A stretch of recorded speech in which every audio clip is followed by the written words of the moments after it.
સુરતના ચોક બજારમાં જૈન દેરાસર અને હિન્દુ દેવી દેવતાઓનું અસ્તિત્વ બચાવવા જૈન સમુદાય આકરા પાણીએ અશાંતધારાના પાલનને લઈને જૈન સમાજે સુરત જિલ્લા કલેક્ટરને આપ્યું આવેદનપત્ર। સુરતના ચોક બજાર વિસ્તારમાં આવેલ આદેશ્વર જૈન દેરાસરની બાજુનું મકાન વિધર્મીને વેચવામાં આવ્યું હોવાનું સામે આવ્યું છે। આસપાસમાં રહેતા સ્થાનિક લોકોની મંજૂરી લેવાના બદલે અજાણ્યા લોકોની મંજૂરી લઈ અને મકાન માલિકે વિવાદ સર્જ્યો છે।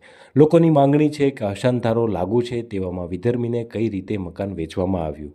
આ મકાનના માલિક વિજયકુમાર ઝવેરીએ મકાનના ગાર્ડ હઝરત એજાઝને વેચ્યું હોવાનું સામે આવ્યું છે। જૈન લોકોએ જણાવ્યું કે જે મકાન વિધર્મીને વેચવામાં આવ્યું છે તે મકાનની બાજુમાં જૈન દેરાસર છે અને આ દેરાસરમાં હિન્દુ ધર્મના માતાજીઓની પણ પ્રતિમાઓ છે। અશાંતધારો લાગુ છે તો અશાંતધારોનું કડક પાલન થાય અને હિન્દુ વસ્તીમાં વિધર્મીઓને મકાન ન વેચાય તે માટે આવેદનપત્ર અપાયું છે।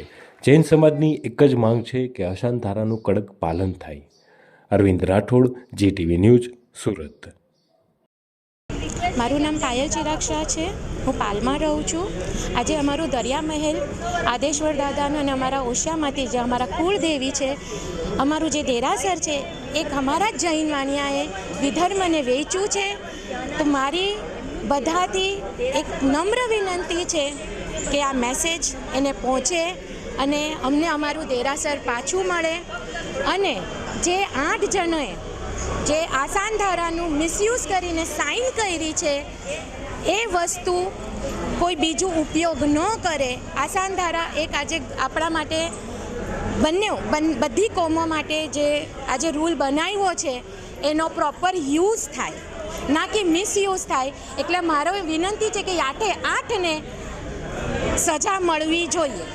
અમે સાહેબ વોર્ડ નંબર 11માં દરિયામહેલ વિસ્તારમાં એક જૈન ભાઈએ વિધર્મીને પોતાનું મકાન વેચવા ધારેલું તેના માટે જે અશાંતધારાની અરજી થયેલી તેના વાંધેદાર તરફે હું આજે વકીલ તરીકે હાજર થયો છું અને તેની રજૂઆત કરવા માટે આ તમામ વાંધેદારો છે, તેના રહીશો છે અને તેમાં મોહલ્લામાં આવેલ અત્યંત પ્રાચીન 150 વર્ષ જૂનું જૈન દેરાસરના તેઓ તમામ લોકો અવર જવર કરનારા ભક્તજનો છે બધા અને તેના લોકોને પૂરતી આસ્થા છે ત્યાં આગળ, એટલે અહીંયા આટલી સંખ્યામાં લોકો પોતાનો સમય બગાડીને અહીં આવેલા છે।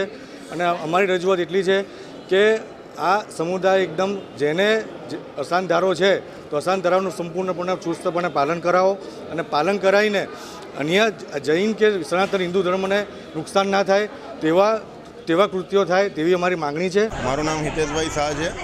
હું શ્રી ઓશિયા માતાજી ટ્રસ્ટના ટ્રસ્ટી તરીકે હું સરકારશ્રીને એક નમ્ર વિનંતી કરું છું કે આ જે મુદ્દો અત્યારે જે ચાલી રહેલો છે તે ખરેખર એનું નિરાકરણ આવે અને આના ઉપર સ્ટે મૂકવામાં આવે।